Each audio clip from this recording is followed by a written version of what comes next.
Hey y'all, this is Church of Caboose, and today is July 9th, and with July 9th, Tuesday, July 9th, comes the weekly reset. Only this one's got a huge lot of stuff coming with it. First of all, you can get the bad Juju quest, you get the tribute hall, you have moments of triumph that last for a month, all kinds of stuff. And so I'm going to be showing you guys in this video the bad Juju quest. We're going to kind of be going through it together. If it gets to a point where it gets super long and grindy, I'll cut the video off there, and then I'll start another one once it gets more to the end of it. So far, from what I know about the quest, you got to go to Nessus, you go to Werner 9940, and next to him, I already grabbed it so you won't see it, but next to him is this chest that'll be like right here. So you go over, you open the chest, it costs about 5,000 glimmer, and then once you get that, the pursuit for bad Juju, or at least the results in bad Juju, drops, and it's called Invitation from the Emperor. So now we have to go to the Tribute Hall, which I'm going to go ahead and pull on up, and we will see what happens from there.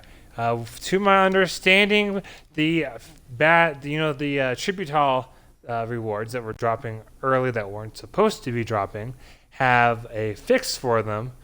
Or I don't know if it's a fix, but at least you don't have to be stressing if you did drop.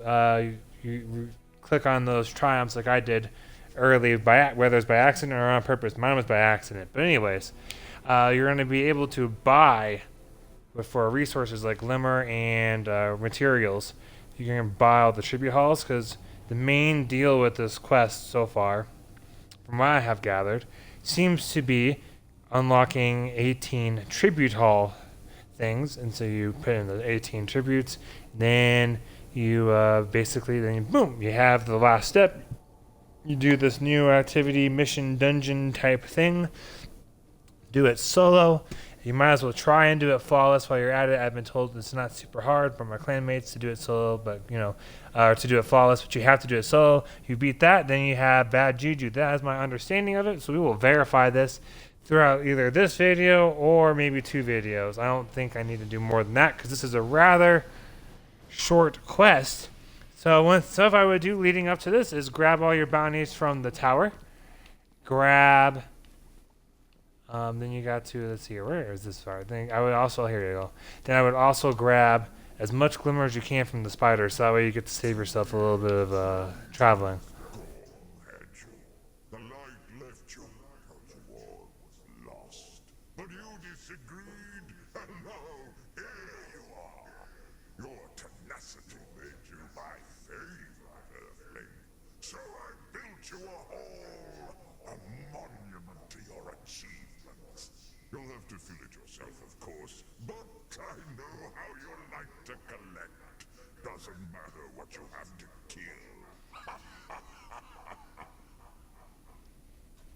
Oh, that was a pretty cool dialogue, y'all. The visitor Callus was basically just like, hey, y'all beat the crap out of Gaul and all this other stuff. I want to help you guys out. Here's a cool place to get a bunch of rewards, but of course you have to earn those rewards. So anyways, let's go on into this. All right, invitation for the Emperor.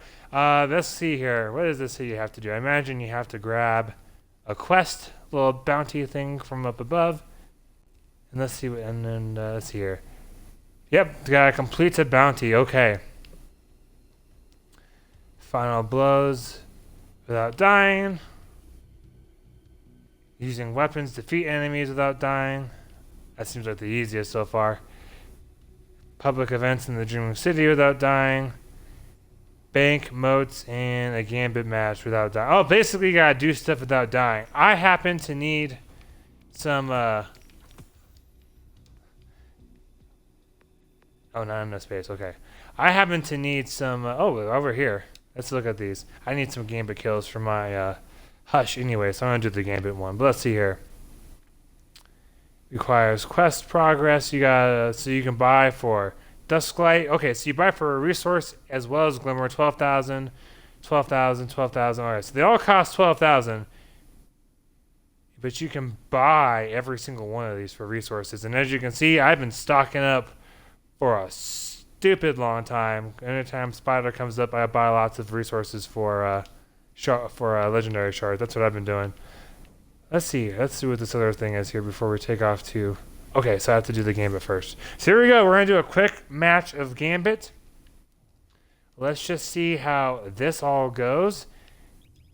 And all I got to do is bank 20 motes without dying for this step.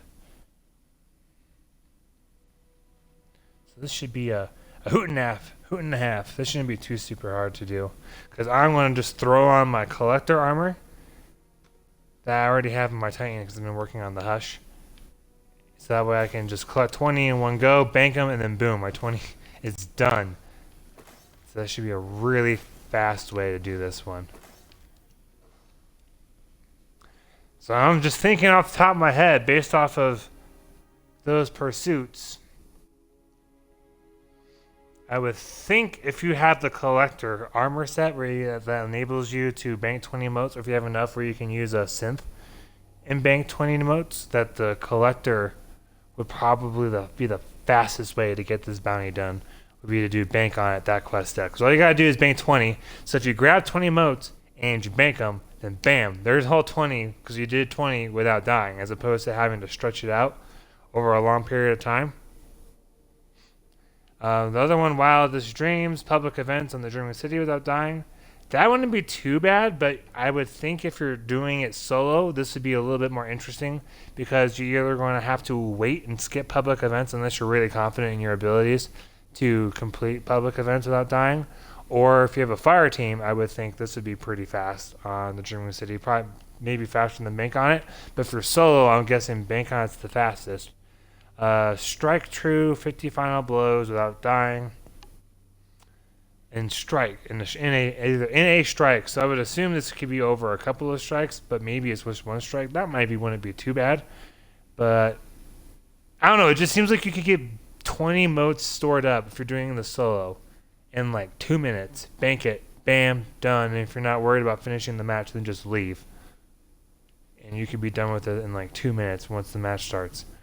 Whereas the other ones where there's a final blow and the one I wasn't able to have space to pick up, which is defeat 50 enemies without dying, I would think would take anywhere between like 5 to 10 minutes to do. These aren't all that super hard. Because you could just go to like a lost sector in the Dreaming City. There's one in the Devalian Mist, the one where you spawn in, you just turn around, and there's a lost sector right behind you. That would probably have around 50 ads. But there's ogres, those abomination things, and a metric crap ton of those little explodey guys. And so that seems like it has more risk. Whereas Bank on it, to me, is much lower risk if you have the ability to just get 20 motes.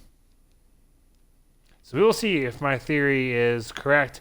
That's what I would do, guys. I'm going to go ahead and put a pause on this video. I will come on back here once I get this step done because you guys don't need to watch a whole match of Gambit before we get on to the next thing. Thank you guys so much for watching. If you want to see the next steps, please subscribe to my channel so that way you get notified of whatever. You can click that alarm button. And if you appreciate just this video and me kind of talking with you, then please click a like. Thank you guys all so much for watching. I'm Church of Caboose, and happy grinding.